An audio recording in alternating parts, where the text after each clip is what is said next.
Beginner Breakdown, and today we're digging into the song King of Kings. So I want to cover this today for those of you who might be struggling in worship guitar. Maybe you're new to worship guitar or new to electric guitar. The purpose of today isn't to teach you the guitar parts for the song. I want to walk through some of the most difficult parts in the song and help simplify those areas. If we can help you get through those crucial and difficult areas, the rest is cake. So I made a chart for you. Let's check it out. All right, let's go over some basics first.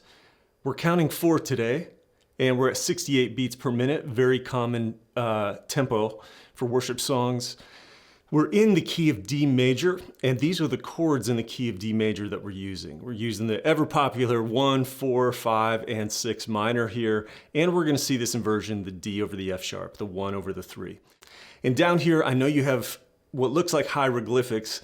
This is a numbers chart, or a very simple numbers chart for this song.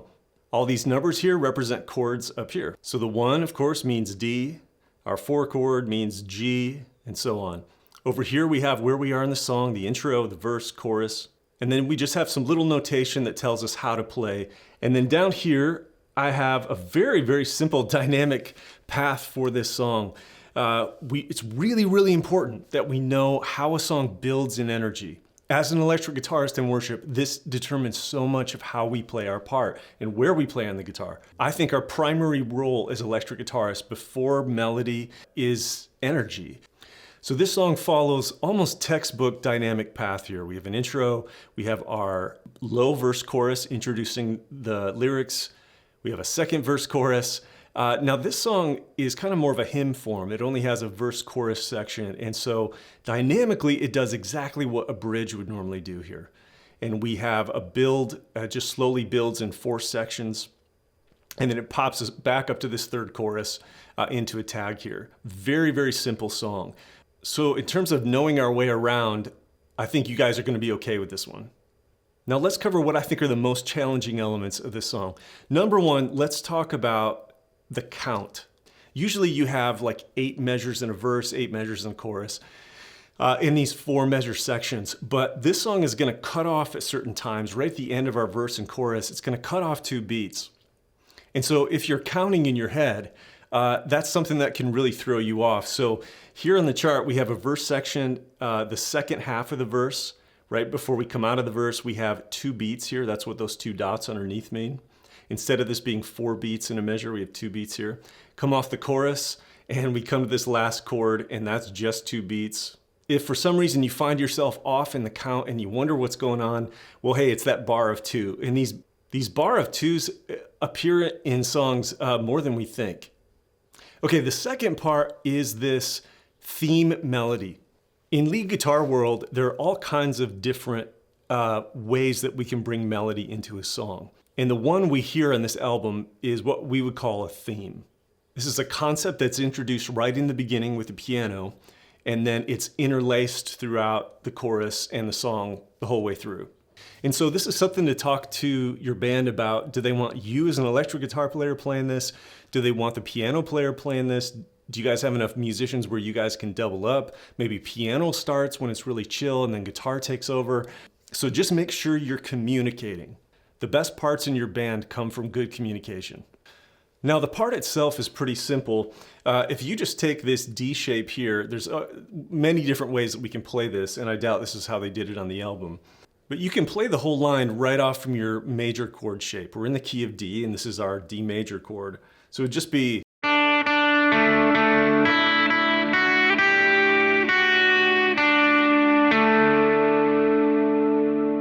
you may be able to slide up and down, and that's fine, but if you're like playing and you go, man, they want me to play this, but I feel like I never know where to go when I'm sliding up and down, just play it right off from your major chord.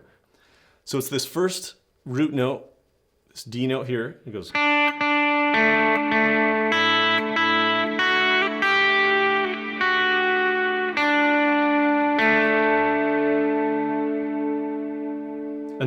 Another D major shape you could play that off from is this A right here.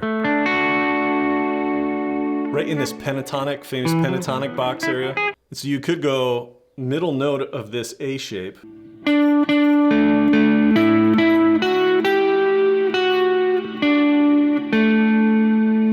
could just keep your finger flattened the whole time as you're playing that.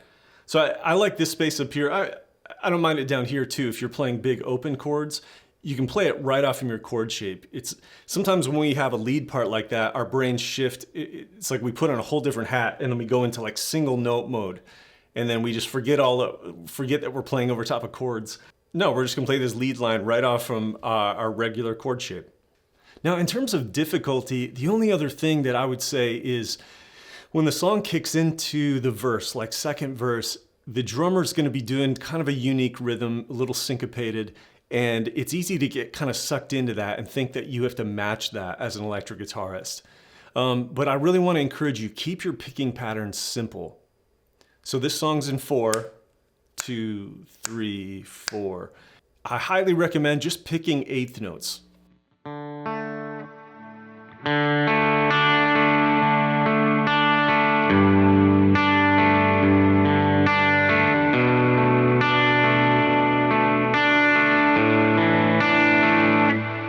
If the drummer's doing something complex, don't try to match that. It's just gonna sound really confusing. Keep your rhythm part really, really simple. Okay, so there's the bar of 2 that we wanna be aware of. There's the lead line, if you're even gonna play that. And then the drummer's gonna throw in some different kind of elements. Just keep your picking part simple. Okay, so now for the fun part. How would we play this in the key of D? Now, I don't know the guitar parts for this song. I'm sure there's good stuff off the album that we can learn from. But let me throw some ideas out to you. When I was playing through this, I found that I basically needed just 2 tones, something a little cleaner. I wanted something with grit, but something that wasn't gonna be so nasty and intense that it was distracting. And so with a tone like this, I can dig in and get some heat. I shouldn't say heat, it's, I get a little bit of breakup and a little bit of strength behind it. I don't want a weak sound when I strum the chord. And then what I'm gonna do at the bridge is, before the bridge builds, I'm going to switch to my other pedal here and get way more intense.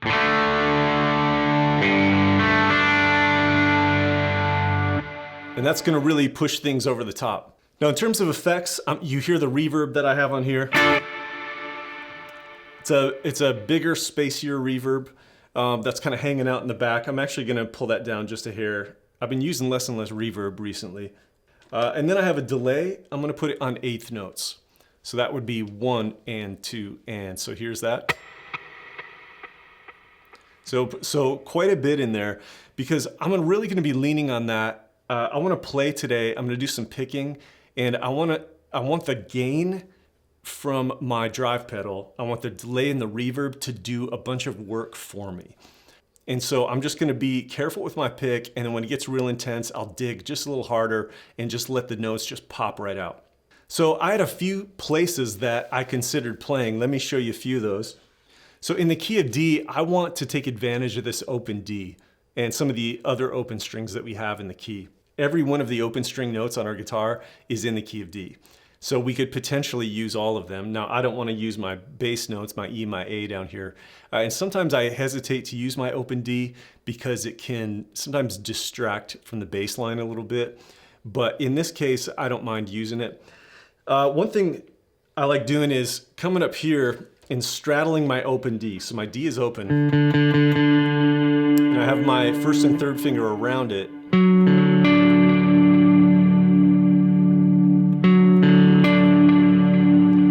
Just be a 1 chord position. And then I add this finger when it goes to the 4 chord. And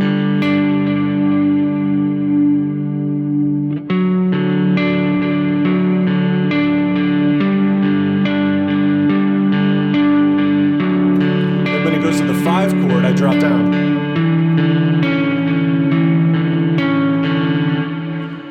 So that's really low.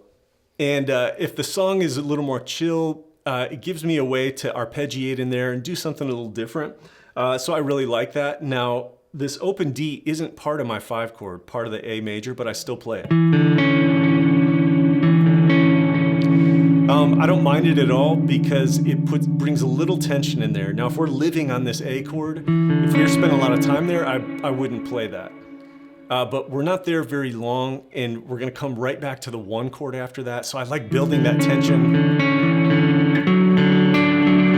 and then coming back. So I play notes that aren't part of the original chords. I had notes all the time, and you know what? So do they on the album.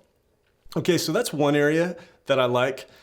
Just a few notes there, just a little triad move. Now I always have my big anchor positions down here I can use.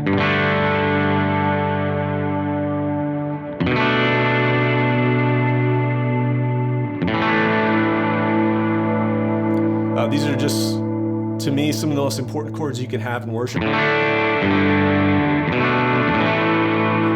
have these in my Simple Chords PDF. But when we're using an open D, I really like this space up here,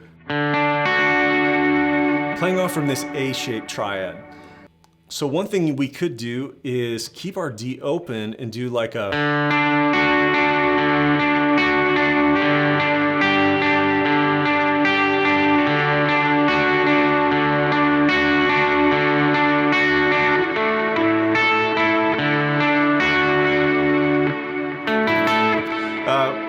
I like that. It allows me to play some high notes, but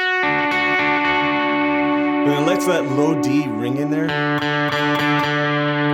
and it just adds a lot of depth to the part. You can pick it, you can strum it,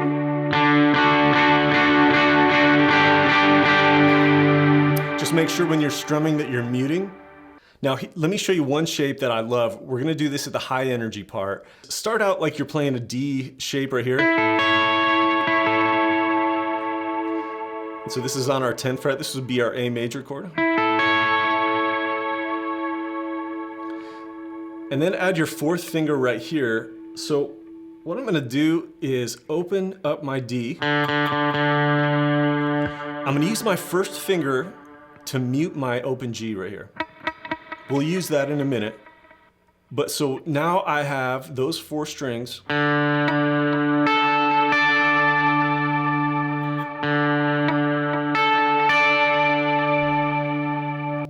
And actually, I'll have switched at this point to the higher gain. So now I'll have...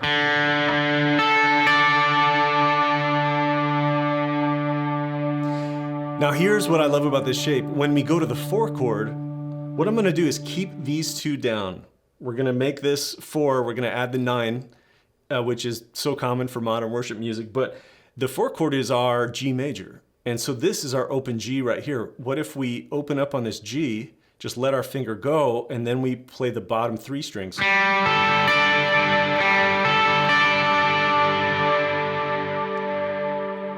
So I'm gonna play the open D for my 1 chord and my 6 chord. The 4 chord, I'm gonna play my open G. And then here's the cool part. My 5 chord is right here. It's that D major shape.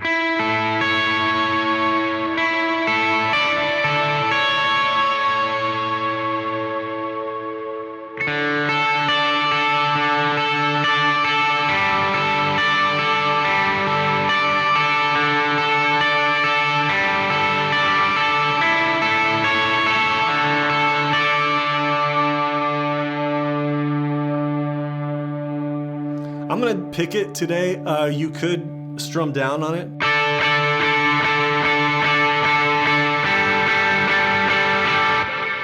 I think picking it's great. Now, quick comment about the chart. Thinking in terms of numbers is revolutionary. And so I created a new course called Pain-Free Numbers. And my goal was to get you to a place where you could play along with a numbers chart just like this in under 30 minutes. So I highly encourage you to go check out that course. I love it when I see people make those first moves into numbers. It's pretty amazing how much it changes the way you think. Matter of fact, this chart is part of that course. Okay, so I don't know how this part will sound maybe during like first chorus, playing underneath that. Maybe I'll jump down during the second verse where the drums kick in and just do some strumming, some big strums. Just lay it out. That's where the drums are doing their thing. Then during the second chorus, maybe I'll come up to this shape. And then we have a bridge build. I think on the bridge build, one thing I like doing on bridge build is starting with one note and then adding another one. And for this one, there's like 4 sections in the bridge. So the first one, I'm not gonna play at all. The second one, I'm just gonna hang on this open D and go. That's gonna build some tension. Usually that would be really annoying, but that's just by holding that D out there, it's just gonna keep things, just start driving the song a little bit. And then by the time we hit that 3rd section of that bridge, it's really the verse, but it's acts like a bridge. Then I'm gonna add a little more energy and I'm gonna play against my open D and do some melody doubling. I won't double the whole melody, but I'll do like a...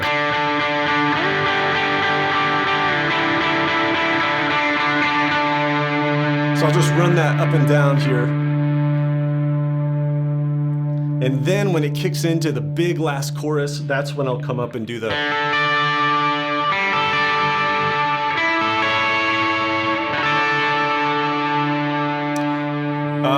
Let's see how that sounds. All right, first chorus, let's play this down here. I'll use my neck pickup. Praise the Father, praise the Son, praise the Spirit, 3 in 1. God of glory, majesty, praise forever to the King of Kings. Let the piano play the line there.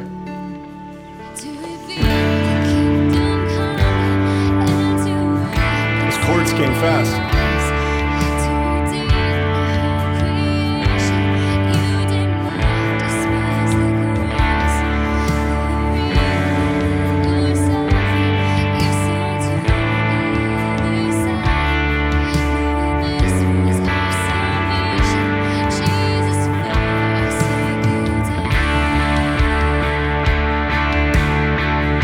Coming up here now.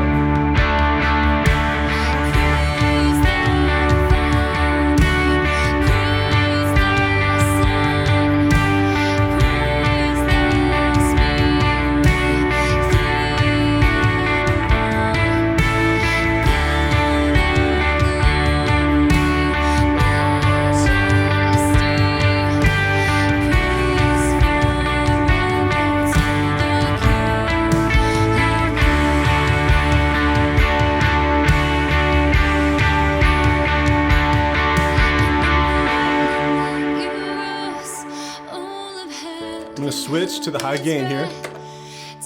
If I had time, I would tune, but we don't have time. It's coming right here. Just the open D.